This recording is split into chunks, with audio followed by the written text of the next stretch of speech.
So Hanna Somatics is based on a very natural thing that all animals do, all vertebrates do, and that it's called panticulation. So what we're going to do is very natural.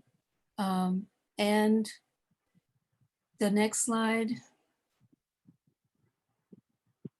So it's named after Thomas Hanna. Thomas Hanna was a philosopher, and we might call him a body worker. He coined the word somatics using the Greek word for the living body. So you have a soma, and soma is part of somatics. First of all, it's an adjective. If you add an S, it becomes a noun, and it then is used to name this system. Next.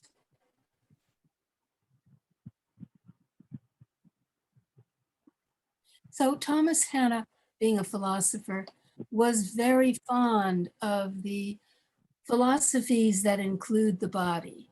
So he was a body-oriented philosopher. He wrote several books. His first one on this subject was 1970, called Bodies in Revolt. And I wish it was available in India. Someday maybe we can make some of these available more easily in India. You can certainly get it from our website, but it's the shipping is a little difficult. So Thomas further defined soma as the body experience from within. Would you take a minute to close your eyes and see what you experience inside your closed eye state?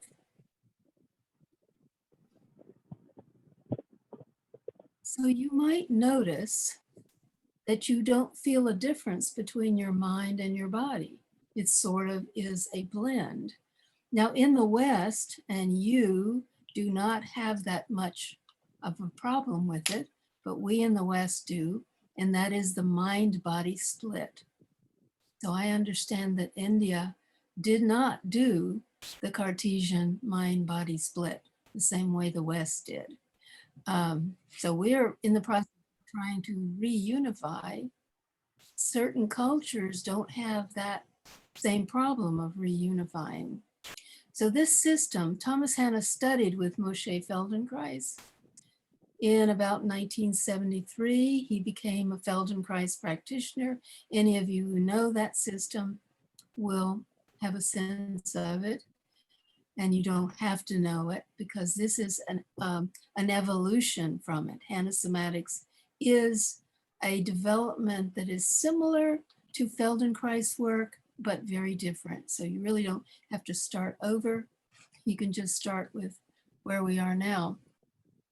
So he took principles from Hans Selye. I'm sure a number of you are familiar with Hans Selye, the father of the concept of stress.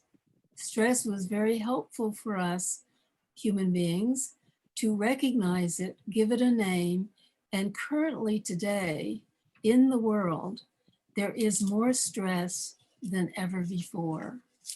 Huge amount of stress. So being able to manage your stress to help your immune system function more effectively is very, very important.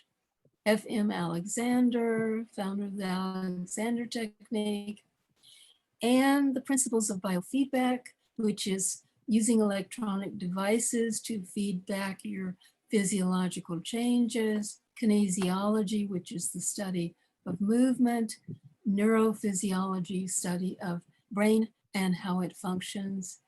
And all of those are part of this system. This system is very brain-based, as you will see as we move along. So, Eleanor, 1 second. There's a request to speak a little louder or closer to the mic, if you can. Okay. Let's see if this will be better. Is this better? Thank you. Yeah. Ask for anything that you need. Okay, next. So he blended panticulations. So if you've seen, let's say downward dog is a yoga posture that is a pandiculation. It is what animals do to when they have been sleeping, eating, when they're feeling stiff, they will do a pandiculation, which is a contraction of muscle groups and then slow relaxation of those muscles. So you can see dogs do it, cats do it, horses do it, all vertebrates do it. Humans also do it. They don't do it as often as other animals do, but they do pandiculate. A yawn and a stretch in the morning is a pandiculation. So it is a reflex. It is not voluntary. In Hannah Somatics, we do a voluntary pandiculation, which helps reset all the chronically contracted muscles that you do that with. So anyway, they are resetting the tonus of their muscles. And Hanna Somatics does that voluntarily, and you'll see why in just a minute.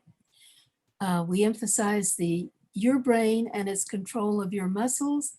So some of your muscles, well, I have to say that millions of people in the world are prisoners of their bodies. They're prisoners because their bodies are being restrained by lots of chronically contracted muscles. And those muscles have gotten contracted by accidents, repetitive use, of stress, illness, injury, etc. Various things will contract your muscles, and then they will continue to be contracted night and day, 24 hours a day, 7 days a week, week in and week out, month in and month out, unless something intervenes. And yoga can help quite a bit, but there's certain muscle groups that get left out. So Hannah Somatics is holistic. It works with your mind, your body, and your spirit as a whole. So once upon a time, I had a client in my office in Novato who happened to be from India.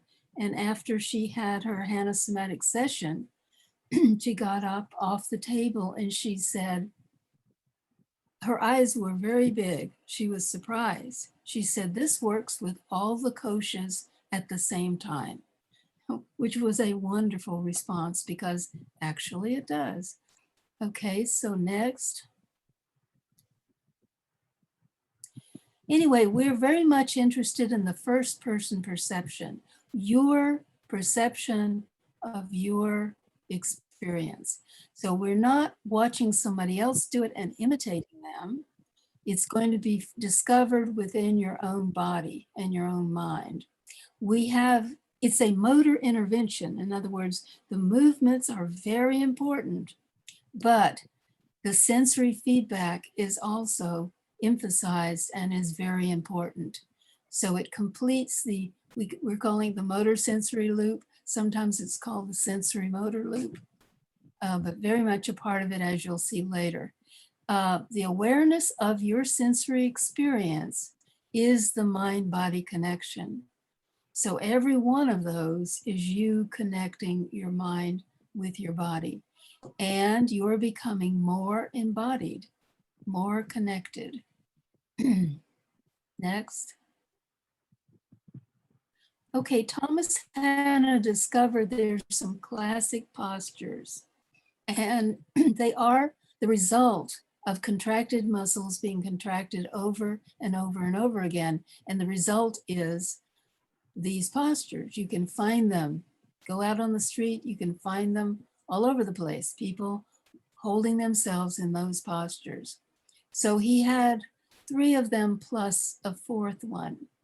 He had the green light posture. Do you have an arrow there you can use? This is the green light posture. A very arched back, very extended legs, very extended arms, sort of rigid body. That's the green light posture. He also noticed what he called the red light posture, which is Here's a sort of picture of it where you are bending forward, your knees are bent, your head is looking up because you have to see where you're going. It's forward, but then it's looking up. And this happens from stress and being in startled over and over and over again, feeling depressed, feeling anxious, feeling afraid. Various emotions will put you into the red light posture. And then he talked about the trauma posture, which is you kind of bending to the side. So you can have a total C curve, or you can have an S curve where you're coming to the side, but another part of your body is going to the other side. And this we refer to as the trauma posture. The fourth posture he talked about, he called the senile posture, which in English means over 65. Now, there are many people nowadays who are over 65 who are not senile. That, 65, new 55. Many people at that age are not older people. They're very lively and involved and so forth. But the senile posture is when all of these postures are combined. So you're being pulled forward, well, at the same time you're being arched back. All your muscles are contracted at the same time. There's a lot of co-contraction of muscle groups. You're rigid. You cannot move very well in this other postural pattern. I wish I could receive questions because I really love to interact with people about this, but we'll save those for later. So Thomas discovered those postures in his practice. He worked with thousands of people. And the office that I am working in now is the historical office of Hannna Somatics. Thousands of people have come through that office and come out better, happier, moving more easily, more comfortable. It's rather quick because you are changing levels of brain control to the part of the brain that can actually change what's happening in the muscles. So if your brain is not contracting certain muscles, they won't be contracted. They will be much more able to cooperate with one another to allow you to move in the way you want to move. So this will all become more clear later. Next.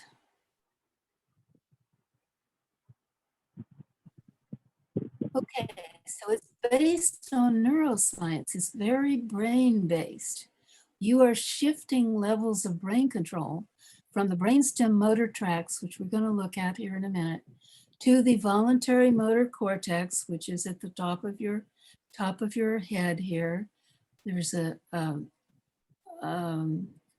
primary motor area, and we're going to use that part of the brain to reset the resting tonus of your muscles. And so we ask the client or patient to change levels of brain control up to the motor cortex and the motor tract coming down there from there, which is the cortical spinal tract, to take over the contraction of those muscles and reset them and give them back to the automatic motor system. So anyway, the muscles, when they're chronically contracted, are being contracted and recontracted over and over and over again, because the contraction is caused by things that we'll look at here in a minute called motor units. And that is a nerve cell or a neuron and all of the muscle fibers that it is in charge of or that its synapse is on. And then when you're relaxing the muscle, you're inhibiting the firing of all those motor units. And ultimately you set a new level, a new balance. Okay, so we're going to look at some of the brain areas before we continue. But I want to ask, Ramesh, may we take a question at this point? It may be a little premature for questions at this time. Let people Okay. get a little more insight and then they will come back with questions. All right, then. I just want to know that we're on track here together. Yeah. All right. So here we're looking at a picture done by a friend and colleague of mine, Dr. Bill Garut, who was at the University of California Medical School in San Francisco for many years. And we're just looking at a side view here. We're saying that the volume is still low. Yeah. Okay, I'm closer, I'm getting closer. So in this work, you can see where the brainstem is. It is below the brain, still within the skull, but it is lower down. So those tracks that originate in that area keep your muscles contracted. In this work, we are changing levels of brain control to the voluntary motor cortex up here to take control of those muscles and reset them, and then give them back the control back to the brainstem. That's what we're doing over and over and over again. So next.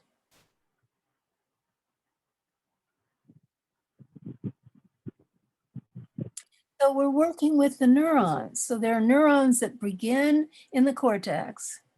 They come down, they cross over, they go down the spinal cord to the spinal cord segment. We'll look at another slide here in a minute. They're synapsing on a neuron, many neurons that are going out to the muscle. So a motor unit is the neuron and all of the muscle fibers that it synapses on that is responsible for contracting. So when you have a contracted muscle, the motor units are firing, they recycle, their neighbors fire while they're recycling, and then they recycle. So they're in there taking turns, maintaining the contraction, and it's happening on an ongoing basis. So in this work, we are sending a message from the cortex down to the spinal cord unit segment, synapsing on a neuron, which is going to send a message out to the muscle fibers. Here's the synapse. And the little bundles of transmitter substance that are going to be secreted out, and they will connect with the next neuron or muscle fiber, causing a change, causing the muscle fiber to be shortened to about 2/3 of its length. So in this work, we're working with neurons, asking the person to fire certain neurons. Some of those neurons will be inhibiting activity. Some of them will be causing activity. Okay, next one.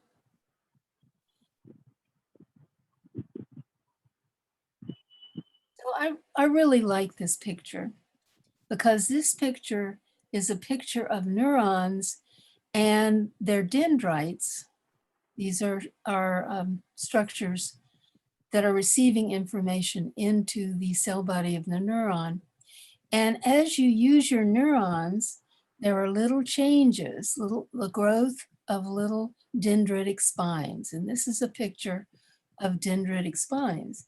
As you use your neurons, they will sprout little dendritic spines, which make it possible for more neurons to synapse on them to make a change. So as you use your neurons, they grow. As you don't use them, they atrophy, they get smaller.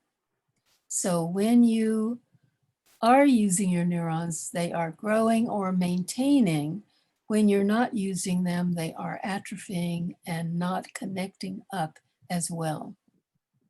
So in Hannna Somatics or Hannna Somatic education, there's a concept called sensory motor amnesia.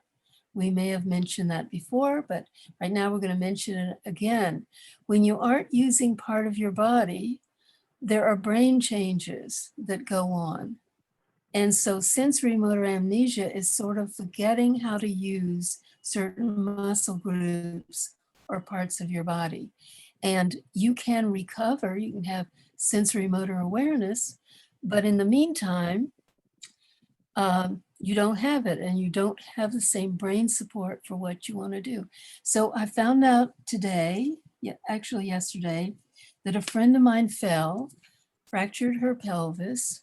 She's late in her 80s, and she will not be able to stand on one leg for weeks. And when she finally can, she will experience sensory motor amnesia. I had that same experience a few years ago when my horse bucked me off, caused a fracture of my pelvis, and I had to recover. And when it was ready for me to stand on both legs, one leg was as if missing. I had to rebuild my connection with it so it could function like my other leg.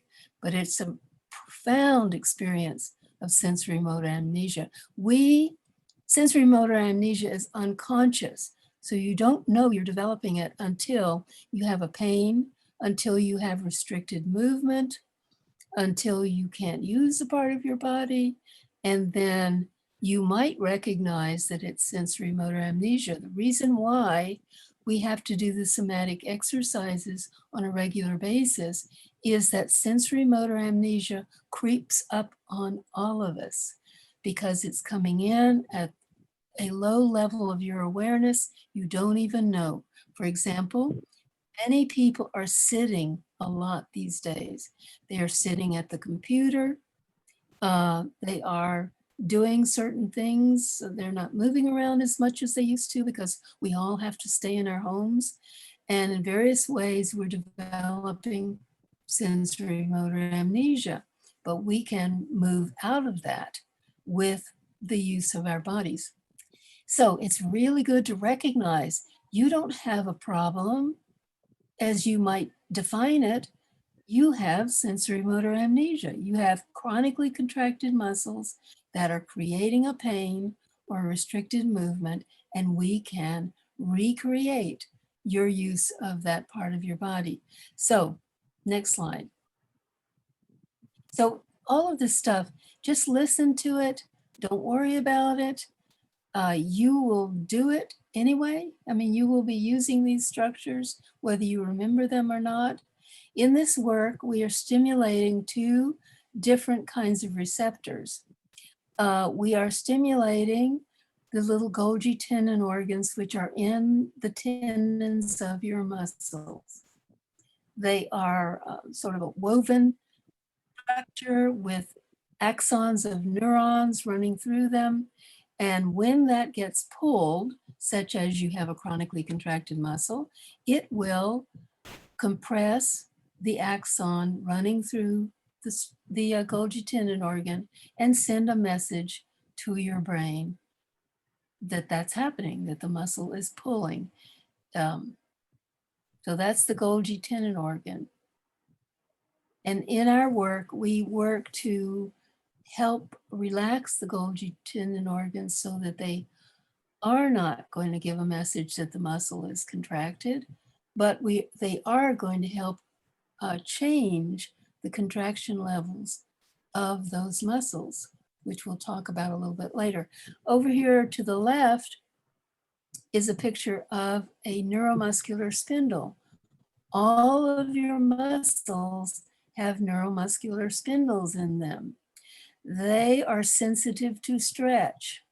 When they get excited, they are more sensitive to stretch. And when they get stretched, they send a message to the spinal cord to cause a recontraction of the muscle because they help us maintain our contracted muscles. Because we set a level that we want. Let's say you're holding something you want to hold carefully, like a cup of tea. And so as you, okay, I don't know if we can maximize the slide. I'm sorry. Can we? Lyman? Can you make them larger? A little bit? Anyway, those are very important structures. Actually, you'll have to put it on slideshow mode.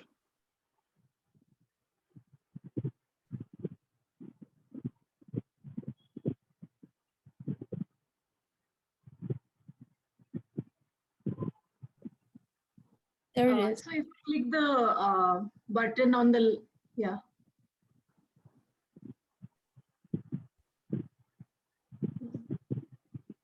Just try to click the button on the third button on the left side, left bottom.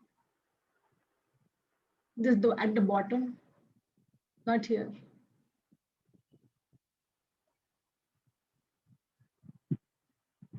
Right bottom.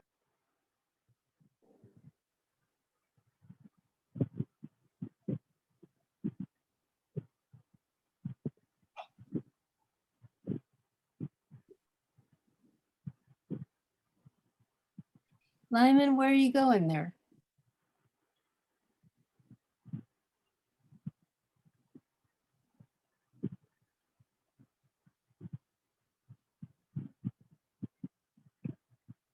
Just say no. Actually, you don't need to do anything. We ourselves can enhance the slide. So we can enhance it on our end. So I don't think you really need to do that. Yeah. Thank You can just double click on that and it will expand. Thank you. Thank you so much. Eleanor, just one comment here Okay. that even youngsters, very young kids these days seem to have extremely contracted muscles, hypercontracted. I've just got a 9-year-old boy who came to me for yoga practices and couldn't bend or couldn't move any of his limbs. So I told his mother that we will put him through somatics first, get him to loosen up, allow his muscles to loosen up. And after 3-4 sessions, slowly he has started responding. So kids as young as that who are not playing because of home quarantine are losing out on their muscular flexibility. Very good example. Very, very, very good example. And so people that you might want to help with yoga cannot do it because they are too contracted, too stiff. And so the somatic exercises can help prepare their bodies so that they actually can do yoga. And that's true. And also children, at least in the United States, are having to carry backpacks full of very heavy books. So they are being asked to do things that contract their muscles, and there's nothing, their postures are being affected, their movements are being affected. And that's when you can go to school. So for a while, they have not been able to go to school because of the COVID pandemic. Yes. So here are the neuromuscular spindles. If you could stand up, if all of you can stand up where you are, if you've got room to stand up, stand perfectly still.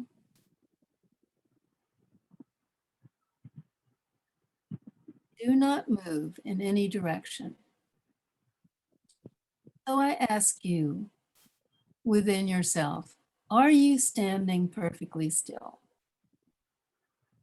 So I think that, even though Ramesh is very developed yogically and somatically, he is not standing perfectly still. And the reason he isn't is that as your body is moved in a particular direction, you stretch the muscles on the other side, such as perhaps your soleus muscle. And you trigger the stretch reflex, it brings your body back toward uprightness, and that stretches the muscles in front. And that triggers the stretch reflex, which pulls you back toward the front, which stretches the ones in back. And this is part of how we stand up, is the feedback that brings us into alignment with gravity. The more tight you are, such as older people who may be very tight, the bigger your recontraction is. So balance is thrown off by this overly responding to the stretch reflex. This is true. Your body may be taken from one side to the other as you're standing there. It's going front and back and to the sides. But that's a very important use of the stretch reflex. It's also important to be able to carry something steadily. And your recontraction is what helps you maintain that position in space you are trying to maintain. But you don't want your muscles being contracted rigidly all the time. So anyway, the Golgi tendon organs are helping relax the muscle a little bit. These spindles are trying to recontract it to a level you may have created somewhere along the way. Next, we're going to just look at this one very briefly. So here on the left, A, we have a muscle that's stretched. And you can see a recording of it. The neuromuscular spindle is firing at a rapid rate, sending the messages back to the spinal cord, synapsing on the neurons going out to the muscle, doing the stretch reflex. At the bottom, we have the tendon being stretched a little bit. It reacts a little bit, but not nearly like the reaction of the spindle, which is sending messages to recontract the muscle. On the right, under B, we have a contracted muscle. It is putting the spindle on slack, so it is not firing as much, which is fine. But down below, we have a shortening of the muscle, which pulls on the muscle fiber. It fires a lot because it's sending messages back to the spinal cord to synapse on little interneurons that are going to inhibit the firing of the alpha motor neurons. Let's look at the next slide. Just file this away in your mind. If this isn't familiar to you, don't worry about it. So here we have pictures of the brain. And I just want to say that the brain really loves to see pictures of itself. There's something pleasing about seeing it. Okay, so the yellow strip up here, right there, is the motor cortex. And that is what you are using in Hannna Somatics to make the effects. And it goes across the cortex, over toward the corpus callosum, that is the bridge between the two hemispheres, and so forth. Right behind it is the sensory cortex that is receiving the information back from what you've done with your muscles. So in this work, we're going from the brainstem, we're using the motor cortex to control what's happening in the brainstem, which changes then your muscle contraction levels. So let's go down to the motor and motor homunculus here. And thank you, Lyman, for doing a complementary version of this. So this is the motor homunculus. Homunculus is talking about a little, I like to say a little person. So you are mapped upside down for the opposite side of your body on the motor cortex. If during surgery they stimulate part of that cortex, you will have some movement going on in the corresponding part of your body. We like to think of it being 1/3 devoted to your face, tongue, and all of that. 1/3 devoted to your hands, and your hands start above the elbow is one way of thinking of it. Because some of the muscles for the hands are coming from as high as the elbow. And then 1/3 is sort of for the rest of the body.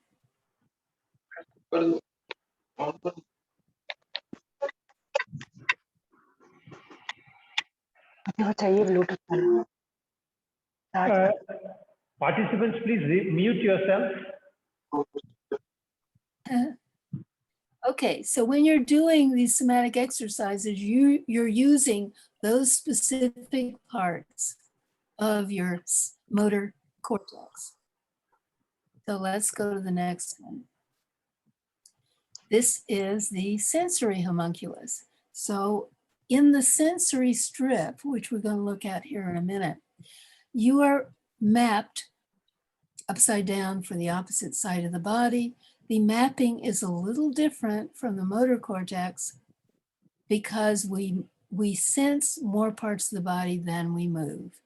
So we like to think, for the sake of argument, that about 1/3 is devoted to the face, the jaw, the tongue, etc., etc. And about 1/3 is devoted to your hands, not as much as to the face. And then the third for the rest of the body. So in this work, we're using both of these parts of the brain. Our work is a motor intervention. The sensory feedback is very, very, very important. Lyman, would you go to our pastel brain here? That's our nickname for it. So here we have the motor cortex, primary motor cortex, which is area 4. We have the supplementary area in front, or the premotor cortex. The supplementary area is very important because that's the part of your brain where you visualize movements. It lights up during brain imaging as you visualize things or as you're preparing for moving. Behind the central sulcus is the somatic sensory cortex. It has actually 4 strips here where the sensory feedback is coming back to those strips. So 3A, the information is coming back from the spindles and the Golgi tendon organs through that homunculus we saw. Whatever area of the brain is giving you feedback, that's the part that of the brain that's, whatever part of the body that corresponds to that is being received in that area. So B is fast cutaneous adaptation. So that's 3B. And that's when there's a slight change in stimulation, like your clothing moves on your body. You are not going to keep processing that information for very long. You will figure out that your shirt has moved and that's what you're feeling. Okay, so then B, let's see. Oh, and then area 1 is the slow cutaneous. So this is something like a sensation that you keep experiencing, like a tooth that's got a problem or some place where you have where you've hurt yourself and it keeps on giving you messages. You don't adapt to it quickly. And then area 2 is information coming back from your joints and from your deep tendon reflexes. So all of that's coming up. It's going to come into the motor cortex by some shorter neurons, little association neurons, but some of it goes down to the thalamus and back up. So you get feedback from those receptors as to what you've done with your body. And we use that a lot in somatics and also somatic yoga. Okay, next.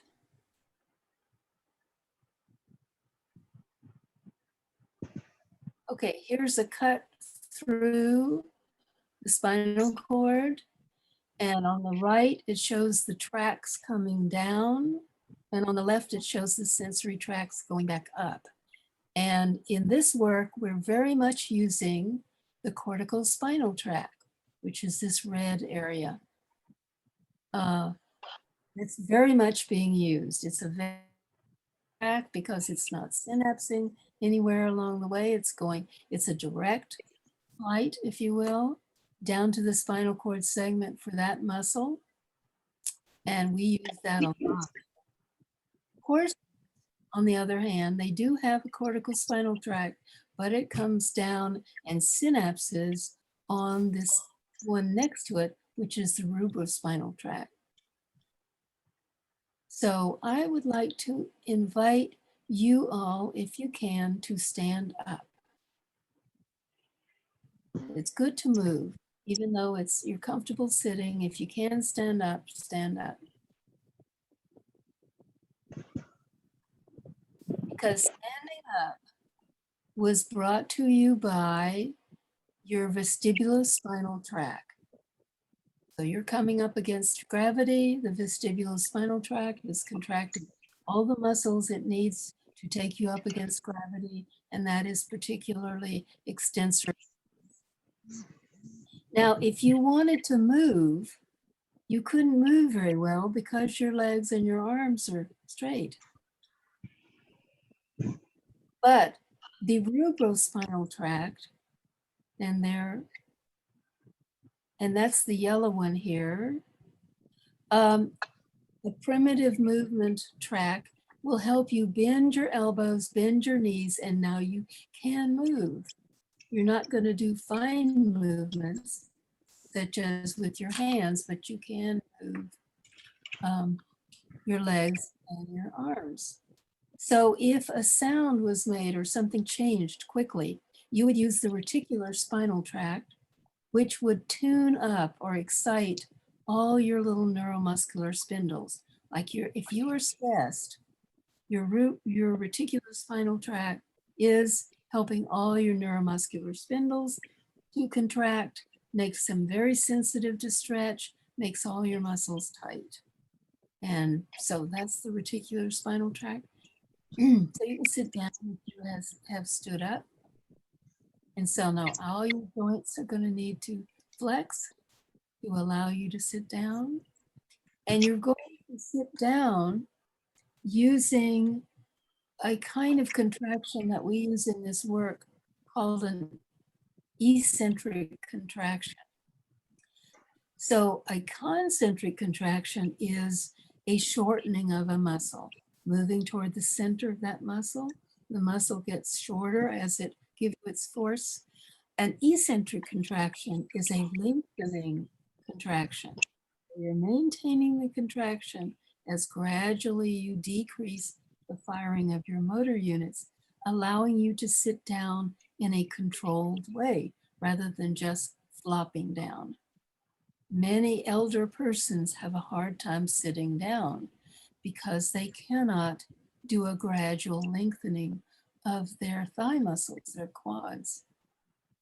So here we have the tracks coming from the brainstem. They're wonderful tracks.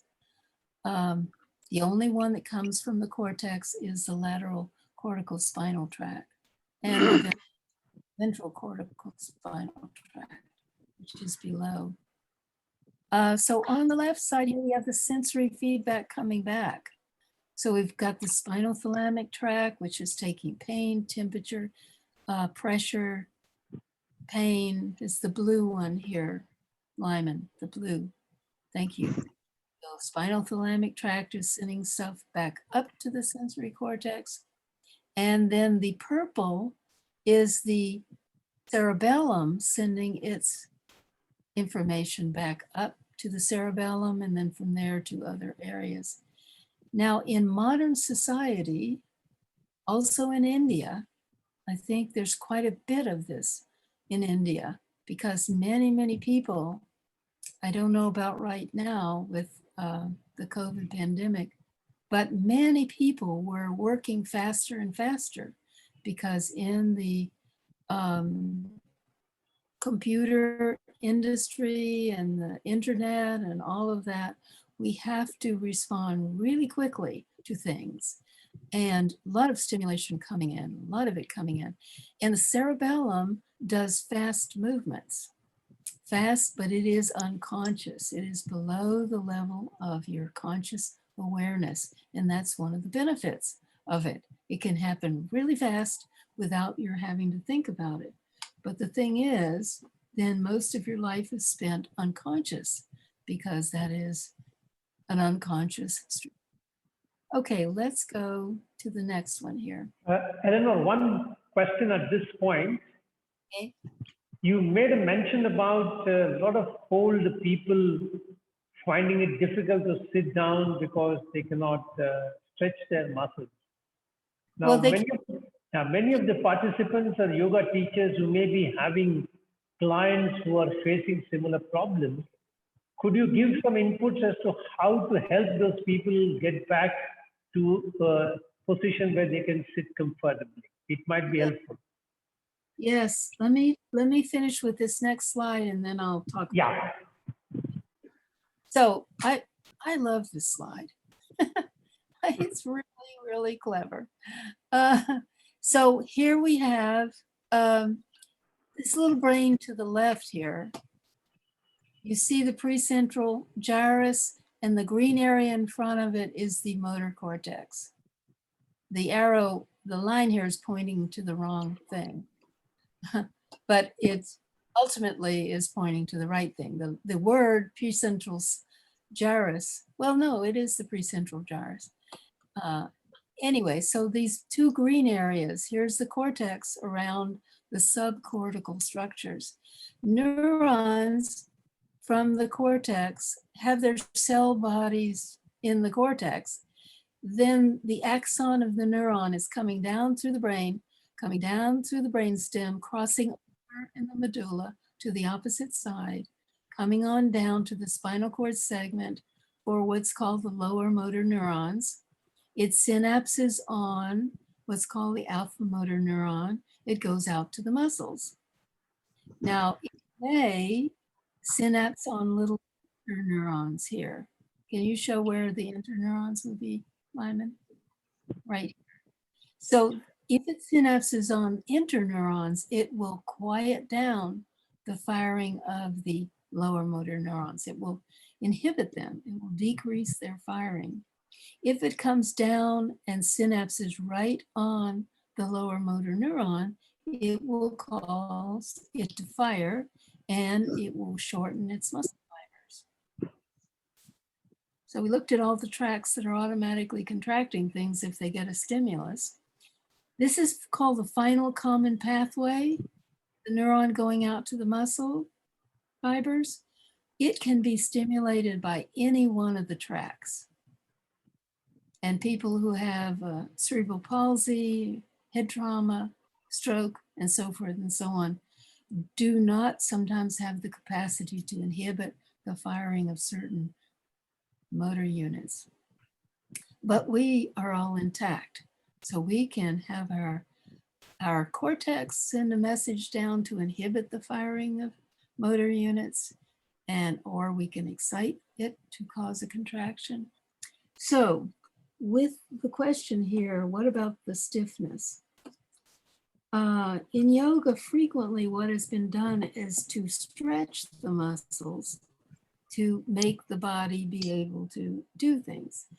In this case, we're going to get the person's brain to decrease the output to those stiff muscles so they can lengthen. They're only stiff. They're not stiff all by themselves. They're stiff because they're getting stimulated to shorten the muscle fibers over and over and over and over and over again. But we can take over. We can use our cortex to inhibit the firing of those motor units, allowing those muscles to lengthen, to be softer, to be able to move where you want them to go. So one of the things you can do, you can help them go through some of the somatic exercises, which will help a number of muscles become less contracted, more flexible, easier to move. Or you can target a particular muscle group. And the muscle group that you're targeting, we were doing this in the somatic yoga class today. We were working, let's say many of your people cannot sit cross-legged very well. Their knees cannot go out to the side very well because the adductors of their legs are very tight. So you can have them sit with their knees as far apart as they can go, which may not be very far, and you can have them bring their knee in toward the midline.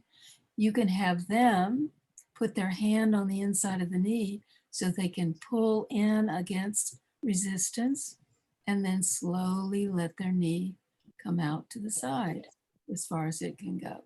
And then press in against your hand or their hand and slowly coming out to the side.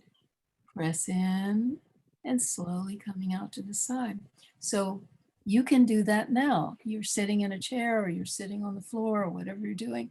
You can put your hand on the inside of your knee, bring your knee in against your hand that is providing resistance, and then slowly let your knee come out to the side.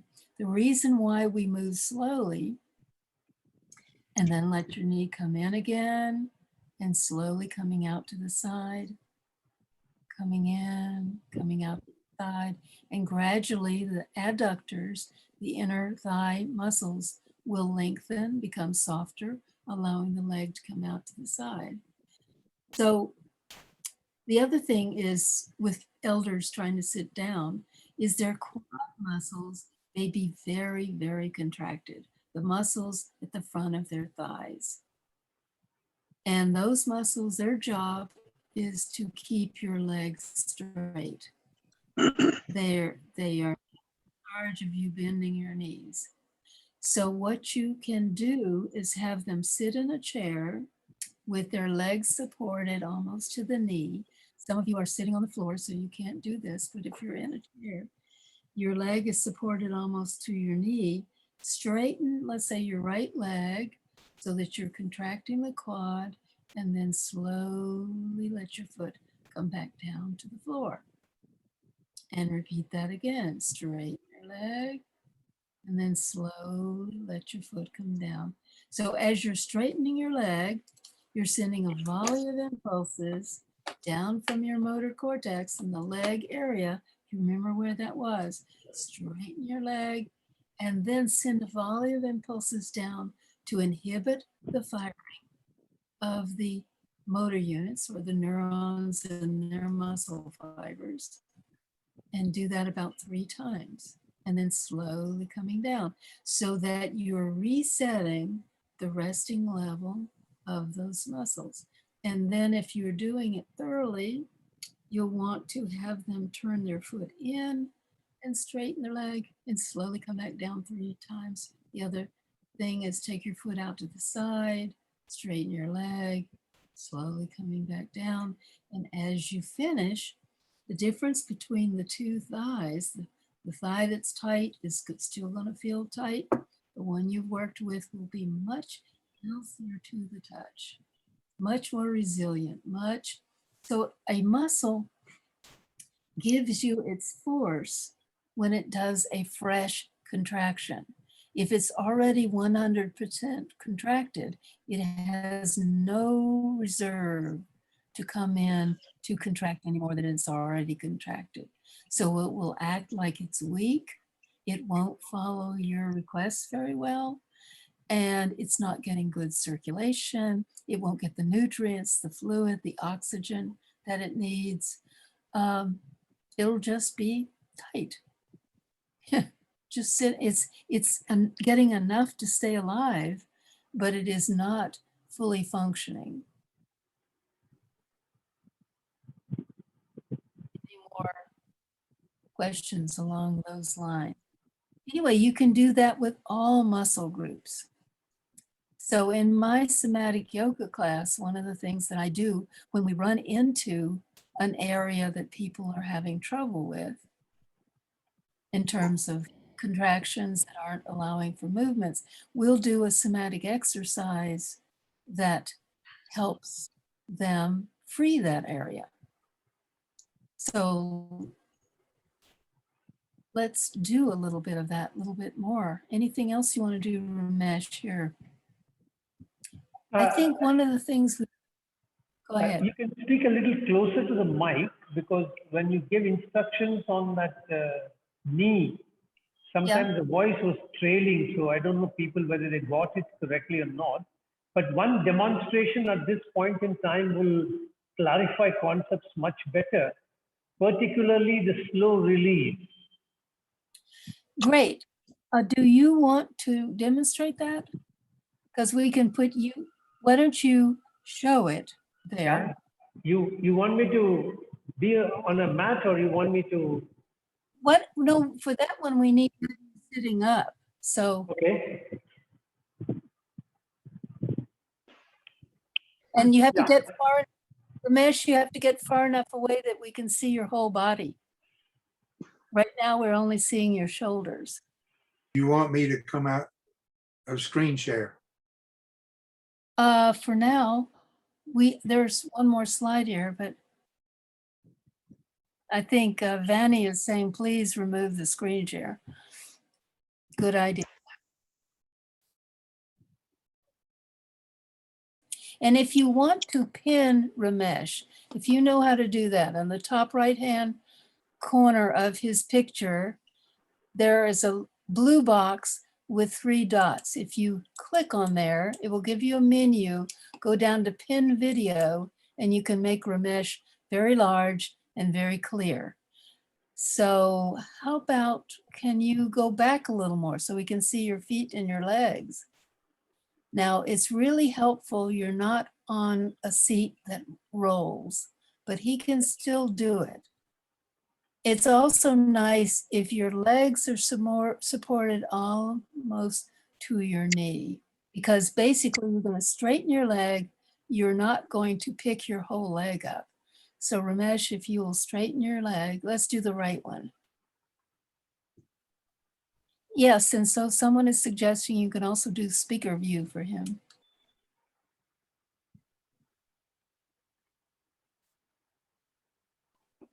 Is that better?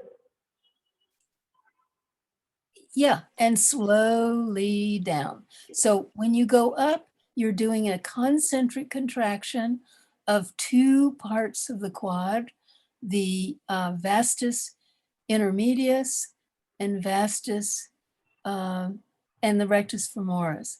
So do it 3 times. So he's sending a message from his sensory cortex down to the spinal cord segment for that muscle, and then he's inhibiting the firing of the motor units so his foot can come back down. And 3 times is about all you need. So we're changing levels of brain control to use the part of the brain that can actually inhibit the firing of the motor units. And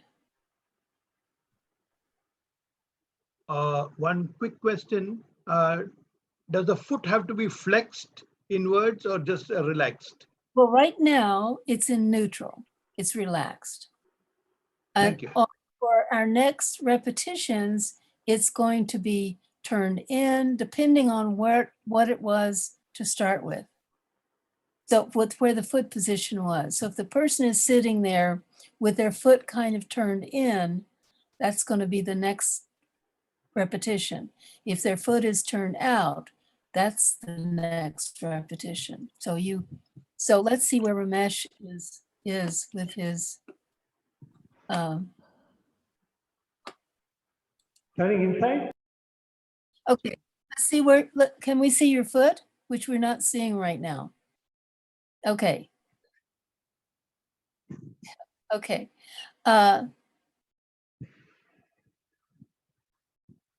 He's going to change chairs. Thank you. Now you have to back up, Ramesh.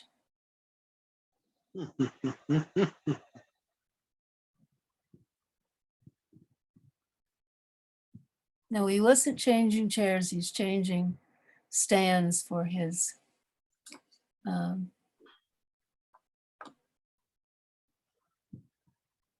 Okay, Ramesh.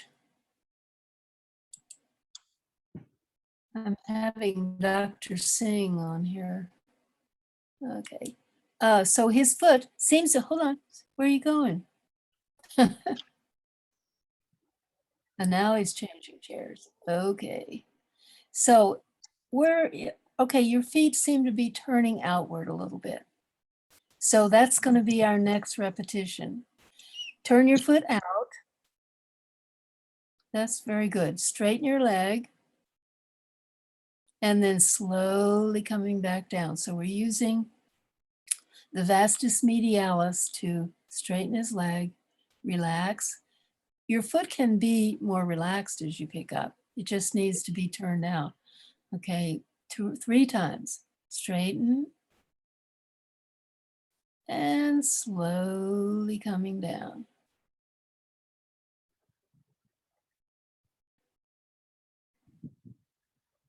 And again, straighten.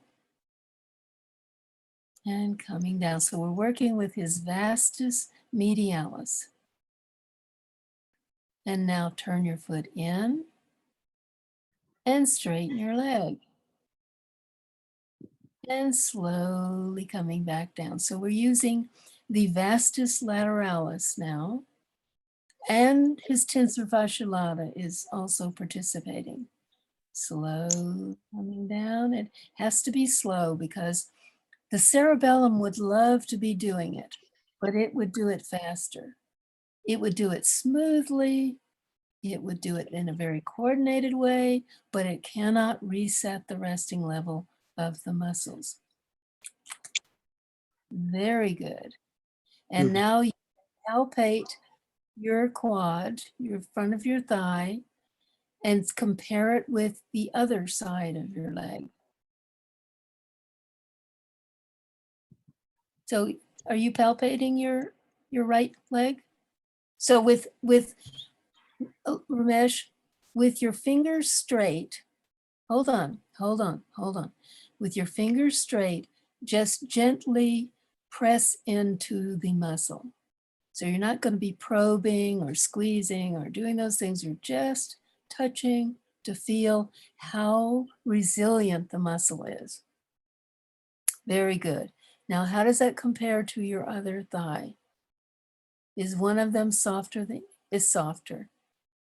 Your right leg is softer. Yeah. So now you can do that with your other leg. And they can be the same. So straighten. You're doing a concentric contraction and then slowly coming down, which is an eccentric contraction. Your motor cortex, if you do it slowly, is going to do both of those,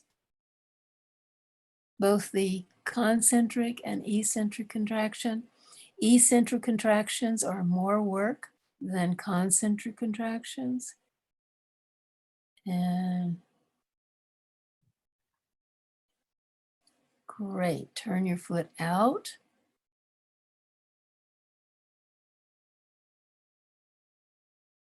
And slowly coming down. So anytime you notice your quads being really tight, it's time to do this.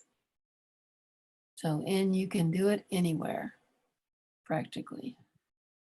Let's say you're taking a walk and you notice your legs have gotten really contracted. Sit down somewhere on a bench or something.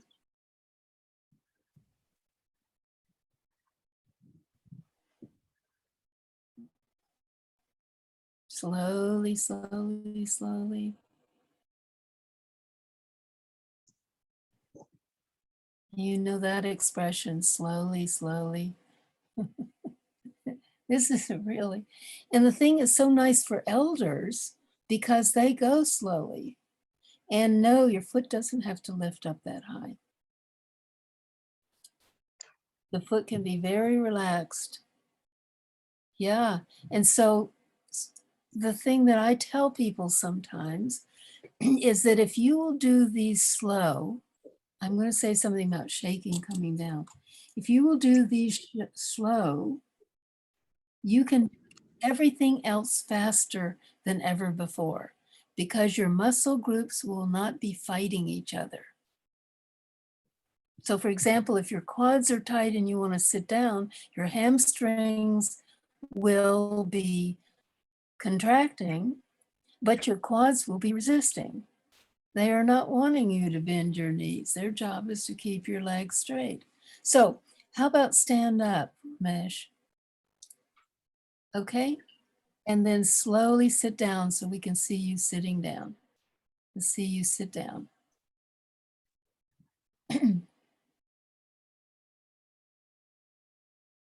So how did that feel to sit down? Was that easier? In fact, it can be very easy. compared to what it is sometimes when it's when they're very tight. Do you want to talk? Come closer. I just wanted to say something. Is Okay. it okay? You asked, I just repeated this with Ramesh ji, and you said that it should feel softer, the muscle. But in my experience, I didn't feel the muscle softer. Instead, I felt the muscle stronger. Means my active leg had was feeling slightly bigger than my passive leg. And when I did both the sides, then they were feeling equal, but they did not at any point feel softer. But yes, the awareness was high, and I felt that if I had knee pain, probably it would help me. This is Yes. what I experienced. Yes. So if you could just. Because if knee pain sometimes is caused from the contraction of the quad muscles pulling on their tendons in the knee area, creating inflammation, creating difficulty bending your knee, which is very irritating, and so forth. But I want to say there's one more muscle that Ramesh may not have, and that is the rectus femoris. So Ramesh, if you could lie down on your mat. So rectus femoris comes from your pelvis down to your knee. And so when you're just working at the knee, you do reset it a little bit, but it may still be contracted. So he's going to lie on his back and bend one knee.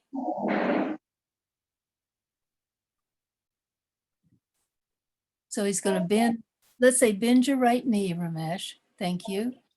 And now pick your left leg up as high as you can go easily. And if you're working with a person, you can support them. And now slowly bring it back down. So you ask the rectus femoris to pick the leg up, and now you're decreasing the output to it so it can lengthen and your leg can come back down. You know, in yoga, if you're doing child's pose or other bent knee poses, sometimes it's very difficult if the quads are too tight. They do not want to lengthen to let you bend your knees, and slowly coming back down. Now, if you're working with the person, you can support the leg so that they can easily bring it down slowly. If you're doing it on Zoom, they will have to do the whole thing themselves, which is a good thing, actually. And then slowly coming back down.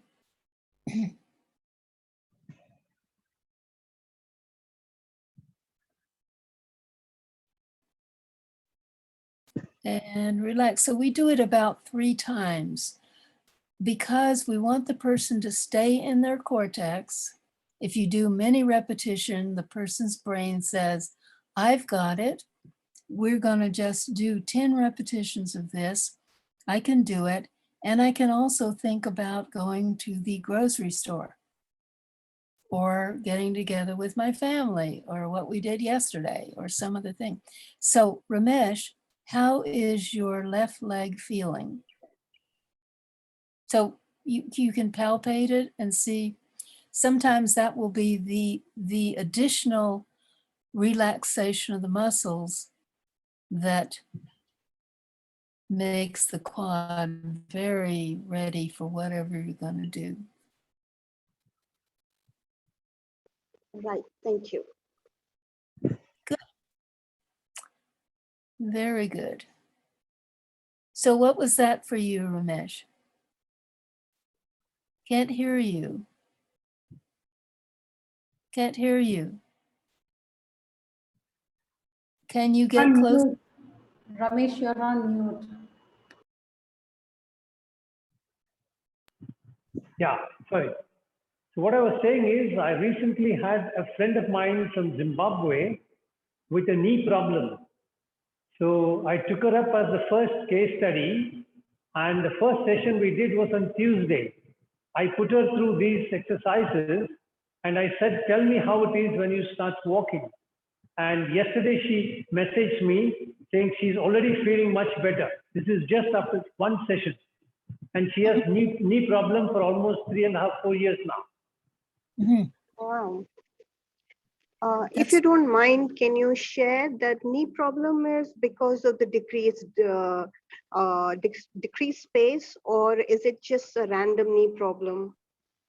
So she had something very specific in the knee, and the doctor had actually told her she should go for a surgery, but she was avoiding the surgery. And then we put her through a series of practices. This was just one of them. The flexing of the feet, internal inward rotation, outward rotation. There are about 10 practices we did. Right. And then we asked her to continue twice a day, and she's already feeling better. And tomorrow, or possibly today itself, we'll take one case study with a knee problem, and Eleanor will do an actual demonstration as to how the assessment is made and how we move about into the solution. If you don't mind, I'm sorry for taking up some more of your time, but if you guys don't mind that while you're discussing the case, could you show us some of the x-rays or scans or whatever the patient comes up with, so we can look at it and assess at what exactly are we treating? Okay, I will try and ask for it. I have not asked for it as of now in terms of the x-ray, but I will see if she has one for her to share, and then I will see if I can put it in. Right. Actually, that helps us to, look at what the diagnosis of the doctor is and where are we going. And after we have done the sessions, is what are the changes again scientifically? Otherwise, people just say maybe that person didn't have the disorder that you were trying to treat. So that's exactly, that's just a request, please. It would be very nice. Yeah, we'll Thank try. you. Okay. Yeah, So I have a question. One more thing. When I'm lifting the knee, I'm getting the cracking sound. What should I do for that? When I'm lifting the knee, I'm getting a cracking sound. How? Can you hear me? yes, and I'm trying to think about, there's so much to say about this. You would want to really get a sense of what's happening with your knee. Like sometimes it is tight tendons rubbing against each other. Sometimes it's things rearranging themselves. So really need to look at your knee to get a sense of it. But I want to back up and say, we are not treating anyone. Okay. It's an educational process teaching the person how to use their body more effectively. So there are many diagnoses that the person can move beyond by being able to use their body more effectively. My question is, if the sound comes, still I can raise my leg and do this practice? That's what I want to ask. Yeah, I think so. You can. Okay. Yeah. Okay, but you're talking about lifting your leg.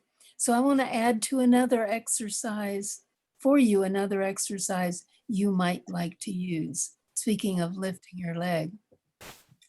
So we are all doing a lot of sitting these days, a tremendous amount of sitting in front of computers, et cetera, et cetera.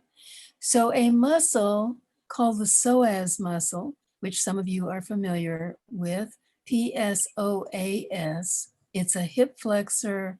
It also, if it's tight, it pulls your back a little bit into an arch from the front.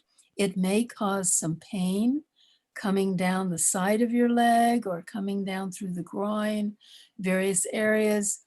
And so this exercise is something you can do anywhere. You can do it at work, you can do it at home, you can do it all kinds of places to keep your psoas from being chronically contracted. So I don't know if any of you are familiar with that within yourself, Yes. but many people are dealing with it. So if you sit in your chair, if you're in a chair, if you're not in a chair, you can do it with your leg, one leg extended out in front of you. So if you're in a chair, which is probably one of the best ways to do it. So can you type the name of it there, Ramesh? Like in Yeah. chat? Eleanor, can I get a question in some time? Yes, please. I have both my knees replaced and my left knee has taken a beating on the ACL, the ligament that is median. So when I do this prescribed lifting exercise, I have pain. Is pain an indication that I should stop exercising or should I keep on? Yes, it's an indication you want to stay within your comfort zone. So in this work,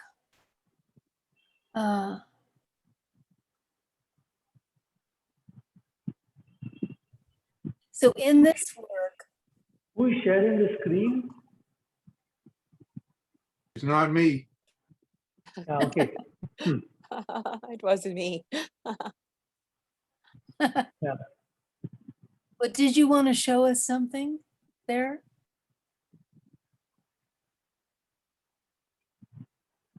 Okay, so let's do before we talk anymore about what we were talking about here, let's do the psoas release exercise. So sitting in your chair, pick your right leg up. So if you have shoes on, it's better without shoes on. Pick your whole leg up a couple of inches. No, the bent knee. So do you want to move back in space so we can see the rest of you, Ramesh? Now your camera is going to need to come down so we can see you. Thank you.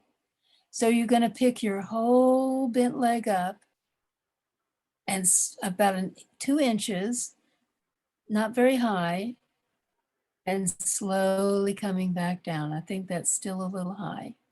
Great. Pick your bent leg up and slow, not so high, and slowly coming down. And relax. One more time, pick up, coming down, and relax. Okay, let's do the other one. Pick your left leg up and come back down slowly and relax. Great, 2 more times, picking up and coming slowly down. So you're sending a message to the psoas to contract, and then you're decreasing the output to it by sending a message down to inhibit the firing of the motor units. So some elders have a hard time standing up if they've been sitting like at a restaurant at a table or someplace they've been sitting for a while, because the psoas wants to keep you in the sitting position. So if you will release it before you stand up, which you can do, no one will ever know you're doing that under the table. And now you can stand up from there, Ramesh. So stand up and see. So it's much more ready to let you unflex your hip flexors. Now the psoas does the first part of walking. So it brings your leg forward just a little bit, and then the rectus femoris kicks in. So that's why we're only lifting your knee a couple of inches, because we want to target the psoas. So how about walk for us, Ramesh? Can you walk back and forth here? How about walking from side to side?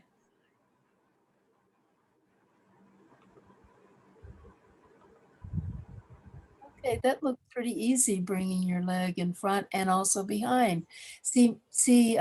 Legs can only go as far forward as the muscles behind will allow. So some of your elders walk with a very short gait because the leg cannot come out far enough because the muscles in back are holding it back. So as you free the muscles, then the person can walk with a longer gait. So Can what I do ask you, a question, Eleanor? okay? This is Nandini here.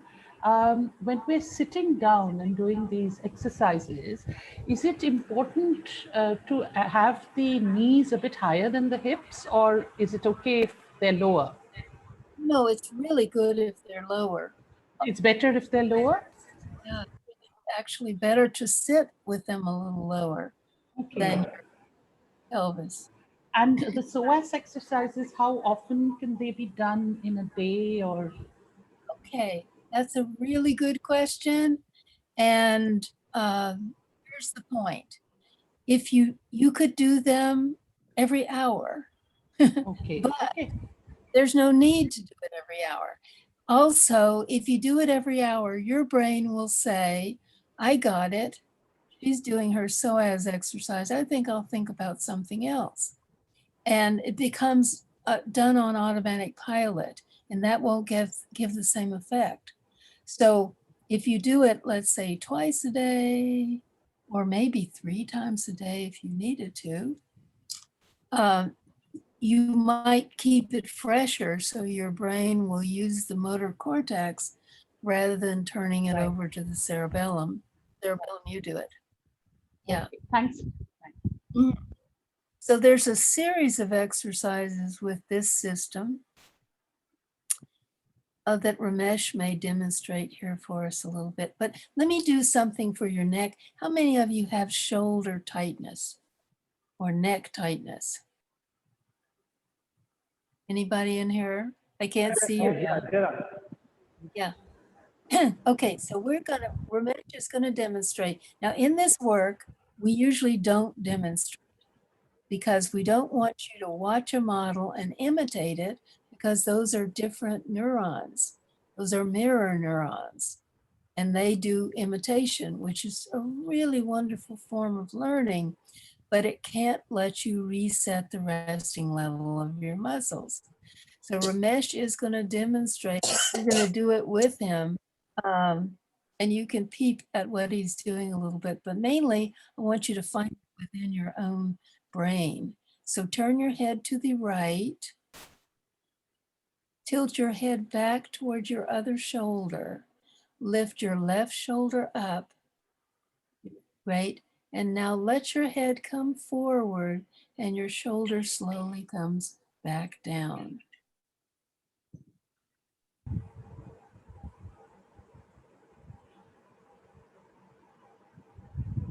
Your shoulder go down as far as it will go easily. You don't want to pull it down.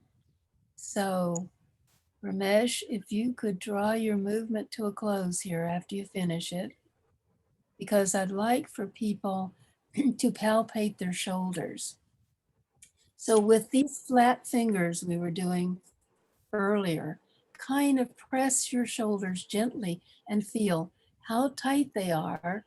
If there's painful area, or firmness, tightness, like sometimes it's like a knot. Just sort of touch your shoulders around because we're going to see the before and after. We're going to feel what it's like before we do these and what it's like after. So you did 2 of them, Ramesh.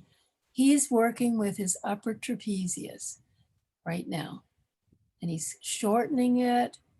And then he's going to let his head slowly come forward and his shoulder comes down. Someone was asking you earlier about what if it shakes a little bit as it comes down. So what that is sensory motor amnesia. It's a muscle that's out of your control. You're beginning to control it again. The motor cortex works with feedback.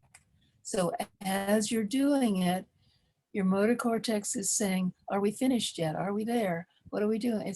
How's it going? All this stuff. And so it may do too much, too little, too much, too little. And so it comes across as shaking a little bit. But as you do it several times, it will smooth out because your cortex is learning. And then you have control of the muscle. So there are 2 muscles that lift your shoulders up. Ramesh, would you take your shoulders up toward the ceiling? So when we're stressed, take both of them up. Take both of them up. Take your other one up too. Okay, when we're stressed, those two muscles lift your shoulders up. That's a cranial nerve, a brain nerve that helps take your shoulder up. And they stay that way. And so you're running around holding your arms with your shoulders. That is hard work. Your arms are very heavy. The thing about Ramesh is he is somatically prepared. So his shoulders don't look like some people's shoulders would look because his shoulders are resting on his rib cage. But we have to do this periodically because we're all being stressed. Either we're being stressed right where we are, or we are vicariously experiencing the stress of other people globally. Like, for example, in my class today, we were very much remembering India and the number of cases that it is dealing with right now and sending our very best wishes. So it's far away, but we're experiencing it also. So Ramesh, turn your head now to the left. And now we're going to work with your other upper trapezius. Head back, and then slowly your head comes forward and your shoulder comes back down. Great. And so you can do this anywhere. You can do it in the office, you can do it at home. Anytime your neck feels stiff, you can do this and reset the resting level of your muscles. So you can do it with him and coming down. And relax. Let your shoulders relax. Let them rest wherever they want to rest. So that's one of the two muscles that lift your shoulders up. Thank you for slowly coming back. So now we're going to work with the other muscle that does that. It's called the levator scapula muscle. So turn your head to the right, Ramesh. Tilt your head to the right. So now tilt it toward the right. Toward your right. You know where your right is? Hold on, let's come back. Tilt your head to the side, to the right side. Yeah, okay. So we turn with this muscle spirals on its way to your shoulder blade. So you turn to the right and then you tilt to the right. Then you take your right shoulder up towards your head, right shoulder up, and tilt back a little bit. Tilt back toward the back, back behind you. Other way. Tilt back behind you. Toward the back. Okay, now bring your head forward a little bit. Tilt your head forward. Come back toward the center. Come back toward the center. Let your shoulder come back down. Great. Oh, I'm seeing that right shoulder is now lower than your left. Okay, turn your head to the right. The right. Tilt it to the right. Take your right shoulder up toward your head. Tilt your head back a little bit. Bring your head forward, back to the center, and your shoulder comes down. Let it relax. One more time. Turn your head to the right, tilt to the right, pick your right shoulder up, tilt your head back a little bit. Great. Bring your head forward, back to the center, shoulder comes down. The reason why we bring your head forward, it's hard to rotate your head when it is tilted back. It's easier when your head is in line. Okay, now we're looking at your shoulders. Can you see Ramesh's shoulders and see how they are in relationship to one another? Now he might not be able to feel it, but we can definitely see it. Let's have him match his shoulders. Turn your head to the left, tilt your head to the left, take your left shoulder up towards your ear, tilt your head back, bring your head, good, bring your head forward, back to the center, your shoulder slowly comes down. Okay, turn your head to the left, tilt to the left, take your left shoulder up, Tilt your head back a little bit. Bring your head forward. Back to the center, your shoulder slides down. Turn your head to the left. Tilt to the left. Take your left shoulder up towards your ear. Tilt your head back. Bring your head forward. Back to the center, and your shoulder comes down. Let's see if he's matching his shoulders here. A little bit more. So let's work with one more muscle in your shoulders. Bring your bent arm out to the side. Let's do the right arm a little bit. Nope, that's not a little bit. Bring your arm down to your side. Good. Now just take it out from your body a couple of inches. Yeah, and slowly coming back down towards your body. We're working with a muscle called the supraspinatus. It's underneath the upper trapezius. Pick your arm out to the side a little bit and slowly coming back in. Take your arm out to the side a little bit. So we're targeting the supraspinatus. Slowly coming back down. Was that 3 times or 2 times? 3. 3. Thank you. Let's do the other one. And this time, bring your right hand up on your shoulder in front of your shoulder blade. So your shoulder blade has a ridge, a spine here. Bring your fingers just in front of it. And that's the supraspinatus. And you have to use your other hand to do that, Ramesh. You have to use your right hand to reach around and feel your left. Oh, in front. In front, reach around in front. Okay, now bring your arm out to the side a little bit. And then slowly coming back in. Can you feel that muscle contract and then let go when you let your arm relax? Take your arm out to the side. Feel the muscle contract. Slowly let your arm come back in and relax. Let it be heavy. Bring your arm out again. Come back towards your body. Let your shoulder and your arm relax. Now, hopefully you could feel that. Let's palpate your shoulders and see if you notice a difference between what they felt like before and what they feel like now. So they might be a little more resilient to the touch.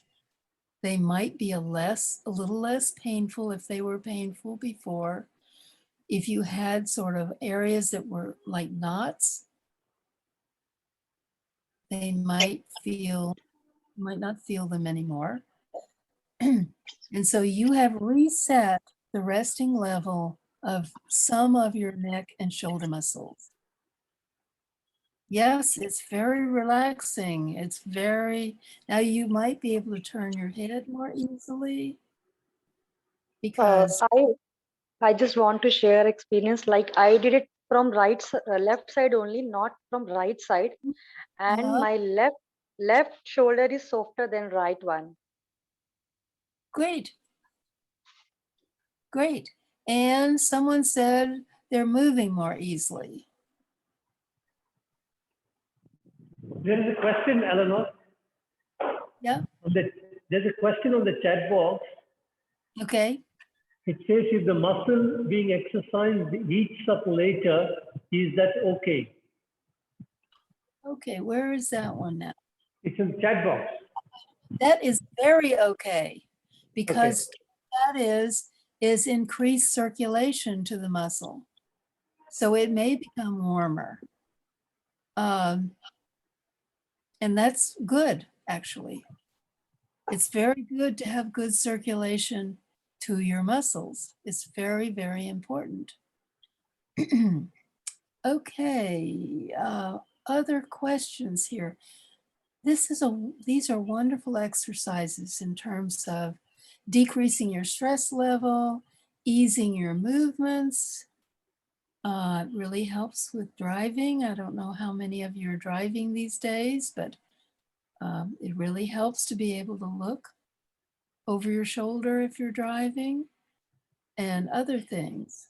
If you're doing yoga poses that require you to use your neck and shoulders, you can do them more easily because you can move into the position you're in, and you can balance yourself better.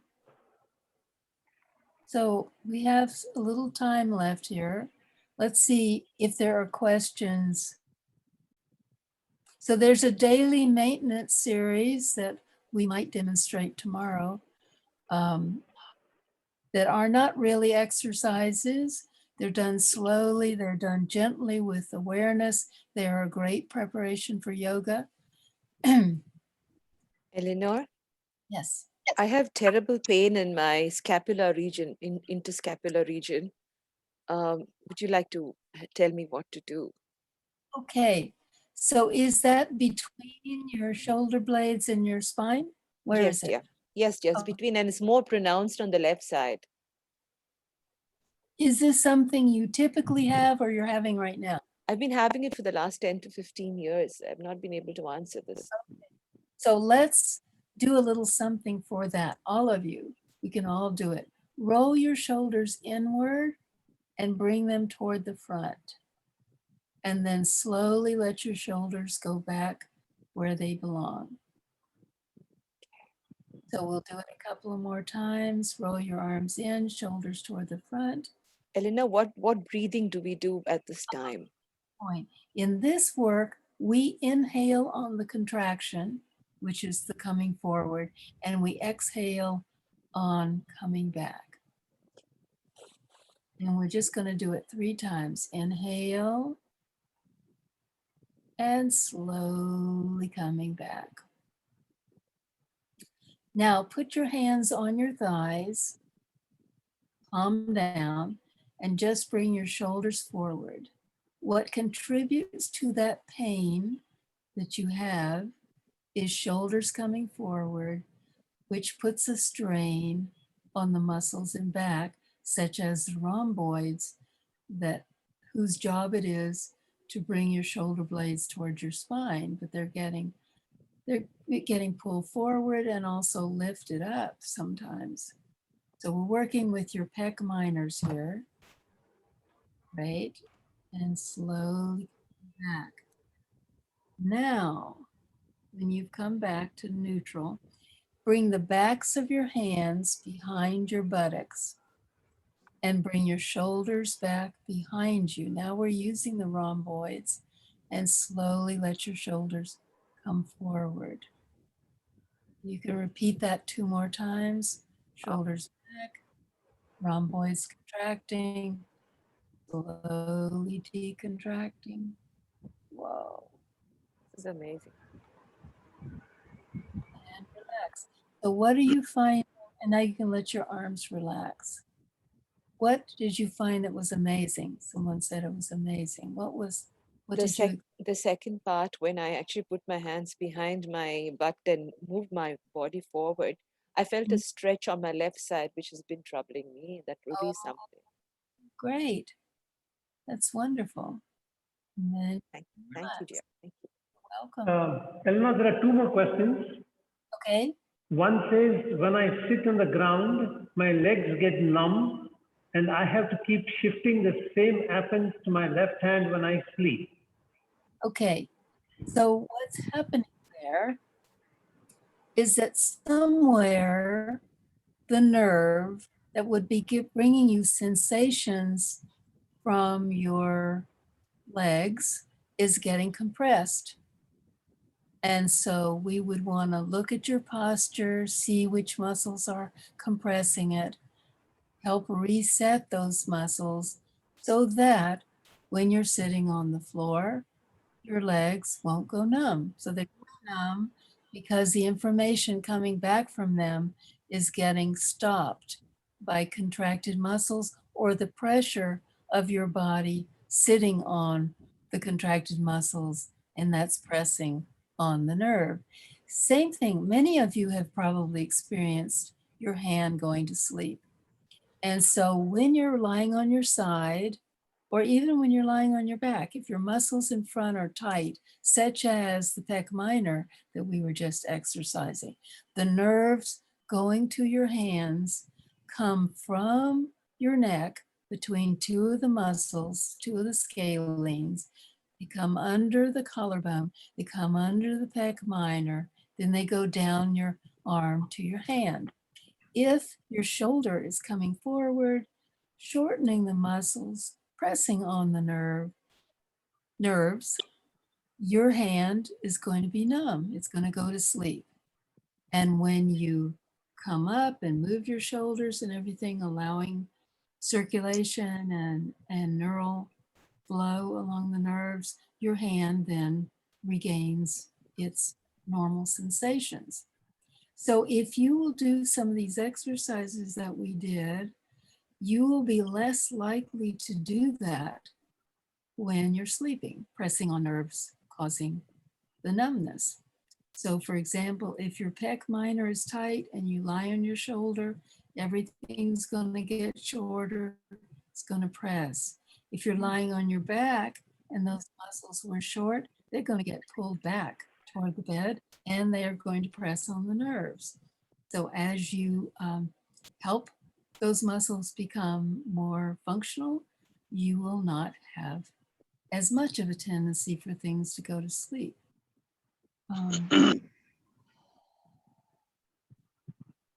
And can we share the PowerPoint slides? I think we can, Ramesh, if you want to. Okay.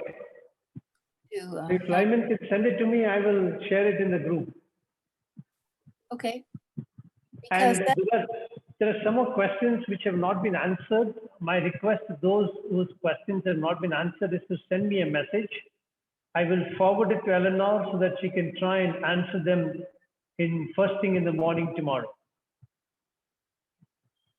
I can answer many questions. I spend a lot of time answering questions. Yeah, but now we are running out of time. We're coming to the closure. So we can take that up tomorrow. Great. Ramesh, is there any way that we close the session? Yes. We repeat the blowing of the conch and then we chant Om and then we have our peace invocation and then we close. That's the formality we follow.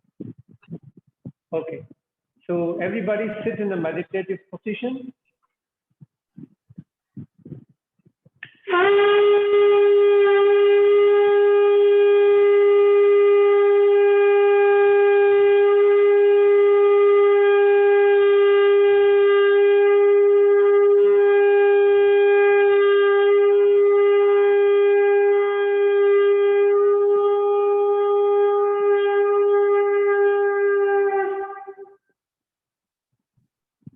Get ready to chant Om 3 times. Take a deep breath.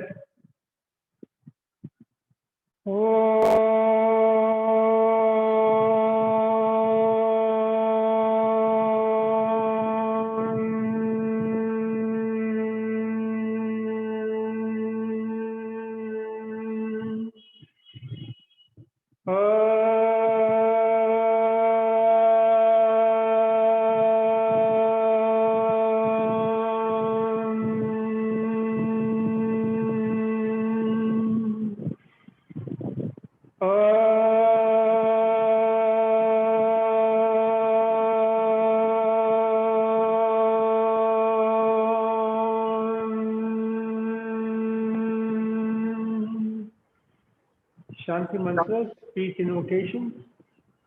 Asatoma sadgamaya, tamasoma jyotirgamaya, mrityorma amrutam gamaya, sarvesham swastir bhavatu, sarvesham shantir bhavatu, sarvesham purnam bhavatu, sarvesham mangalam bhavatu, loka samasta sukhino bhavantu. Om Shanti Shanti Shanti. Hari Om. Thank you, everybody. Thank you, Eleanor and Lyman, for a wonderful session. And tomorrow, first thing in the morning, 3-4 of our participants will share their experience. And then Eleanor will answer the unanswered questions of today. And after that, we will take the 2 volunteers who have volunteered for a live demonstration where Eleanor will make an assessment and make them go through certain practices. If it gets over faster, then the subsequent volunteers will take up and then others can ask questions. We will try and leave a slightly longer time for question answers tomorrow. So see you all tomorrow at 8 o'clock. Until then, have a great weekend. Goodbye. Thank you very much. Thank you. Bye. Lovely session. Thank you so much. Bye. Thank you. Thank Thank you. you. Very It was nice. really good. Thank you so much, Ramesh. Ramesh. Thank Thank you, you. Elena. Thank you. Thank you. Thank you. Bye. God bless you.